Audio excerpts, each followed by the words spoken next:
Gary just did Breakfast Club. Can we talk about Sheehan and Gary doing it? I don't think Gary said a lot on Breakfast Club. I don't know what he wants to say. This comes out after Breakfast Club, though. Wait, wow. Yeah. This pod comes out after. Isn't it weird when I did your guys' podcast the first time 3 years ago? He was married. He was a single one. Yeah. I was married. Yeah. Now look. Yeah. You might be. Life comes at you Is fast. that your future shows? He married a white lady. Good. Bro, well, does she take? I know she took her ACL, but what else does she take in the divorce? It's not over. Oh, really? Still not over. Oh no! So you don't want to talk about anything now? We can talk a little bit, but it's like we got mediation in next week, and that's going to be a couple times. And if that don't work, we go to trial in October. Oh God! Why do you need to go to trial? Yeah, why can't I you hope not. It's a lot of stuff. Like I can't say till it's over. Yeah. But so you shouldn't even talk about it right now because this could be used against you in court, right? That's what I'm afraid of with the Breakfast Club. I didn't say anything bad. You didn't. I was you can say the truth. Yeah. The truth is the truth. Which is what? The truth was I said it on his. I left. This is like the narrative is that she left me because I got caught out there. Oh. No. I filed first. I wanted the divorce. I wanted out. That's what happened. I think it's an important conversation because and I told Gary this, you never hear men say that they were emotionally disconnected. That's something that's always seems like it's reserved for women. They're like, I was emotionally disconnected. That's why I ended up, going out there to cheat because, I wasn't getting what I needed at home emotionally. I never heard that from a man before, personally. I think that's a great conversation. Well, and it's also what I said is we always, when a divorce happens, we always go, what'd the guy do? Mm-hmm. We always immediately go, what'd the guy do? We never say, what'd the woman do also? Oh. Yeah. And there's always two things that happen. A bad marriage isn't one person in marital bliss. Yeah. And the other person's miserable. Yeah. So it's like when I called her and said I wanted the divorce, I was literally like, look, I want you to be happy, but I'm not the guy that can make you happy at this point. Yeah. I can't. Yeah. I just can't. I was like, it's when little things that shouldn't bother you.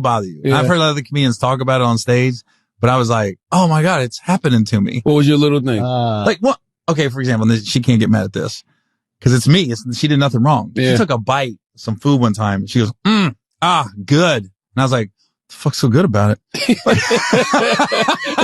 What? I'm at the table going like this. Good. What? And she did it again. I go, I'm out. Fuck this shit me by myself. You just mad because she was happy about her meal? Just her going, good, bother me. Yeah. She did nothing wrong. That's how she felt when you probably bit into a glizzy and it was like, ooh, good. What's a glizzy? What's a glizzy? I don't know what a glizzy is. A glizzy is a hot dog, but it's like a big joint, like when it's hanging out the bun. So it's like the meat. Gluten free. Yeah, the meat is hanging out the bun and you bite into it and you enjoy it. You as a man, you're like, ooh, maybe. Maybe. You know what I mean? You got to get your emotional connection somewhere, right? I thank you for doing the show last week too, man. Gary did a hell of a week last week and had him in between Flame Monroe and our guy Chiose, legendary son of Combat Jack. Oh, wow. You know? How was it? I didn't know the other dude was gay till we started talking. Oh. So I was like, I knew Flame, obviously. And then the guy, I went, oh. And I wouldn't know if he wanted us to know. So you were the glizzy. I guess. I was the dog in between the buns. Yeah. I was just like, I'm looking around going, what? Okay. Gary was like, I feel like this is a setup. Yeah, I did. I feel like I was in a Lil Nas X video. You were just around two humans, man. No, so they're both good people. Yeah. But we don't talk about emotional disconnections enough, yo. That's the biggest thing in any relationship. Oh, yeah. If you're not emotionally connected to a person, I mean, there's nothing there. Yeah. Yeah. Like you're in marital bliss right now. Like you're like, it's not bliss. But like what I told him is like, marriage is hard. Is it? Yeah. If you want to do it right. This is why I told Charlamagne when I knew it was over was when the thought of her being with somebody else didn't bother me in the least. That's when I knew. I go, oh, this ain't good at all. Interesting. You know, because I would think of a woman that you love and you're married and no matter what you're going through. Yeah. The thought or her going to somebody else, if it don't hurt, it's like this. It wouldn't hurt. That's ego right there, don't you think? What? Like the idea that like she would cheat on you. I guess it's like heartbreak your family's over. I don't know, like what was always more painful for me was kind of what you're describing. Like, and I thank God I haven't felt that in this relationship. And that's what I love about this relationship that I'm in right now. But like in past relationship, like if I was emotionally distant or whatever you said, if I felt like there wasn't something there, every second that we were together felt excruciatingly painful. Yeah. So it was every second was that, good, or whatever. Yeah. Like, That's where I was at. And that, I don't know how people put up with that, but my tolerance for that is like nothing. And I think that's when I knew, like, when I was dating, who was my now wife, I was like, oh, this is going to be the woman I'm going to marry, because I loved spending time with her. And there was never that feeling of like, ugh. Where'd you guys meet? DMs. No way. Yeah, I didn't know that. Instagram? Yeah. Wow. You jumped in the DMs, bro? She jumped in the DMs. Wow. She said, you funny? I don't know what she said, to be honest with you. No. Yeah. She was like, yeah. How many years ago was that? This is, I don't know, years. Now, how do you distinguish who to respond back to on some like... How they look in the pictures? But I'm talking about... I just look at their pictures and then I'm like, oh, are they really hot? And then if they're really hot... That's true. We always try to like dissect shit. Yeah. What did you think I was going to do? Like I don't her birthday know. or something like that? But you ended up marrying her. That's different. Like, well, yeah, then she had a dope personality and then we connected and everything worked out. It was beautiful. But initially, it's just, you're going to look and see. I like that. Yeah. I always try to overthink things. We do. Just like when you say, why you like black women? I'm like this. My dick gets, you say, why you like black women? I'm like this. My dick gets hard. That's pretty much it. It's not just a fetish for you, though. You married a black woman. I like everything about it. I like the culture. Yeah. The music. I like everything about that goes with it. Yeah. You know what I mean? And I said to you, it's like being gay. Gay guys know they're gay. Why? They don't know. So you're black gay.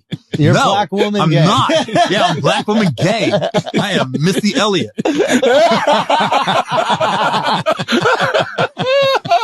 No, man, it's very, I don't know, man. It's interesting. I don't ever want to be in that situation because you made me think when you said, you don't love a person when the thought of them being with somebody else doesn't bother you at all.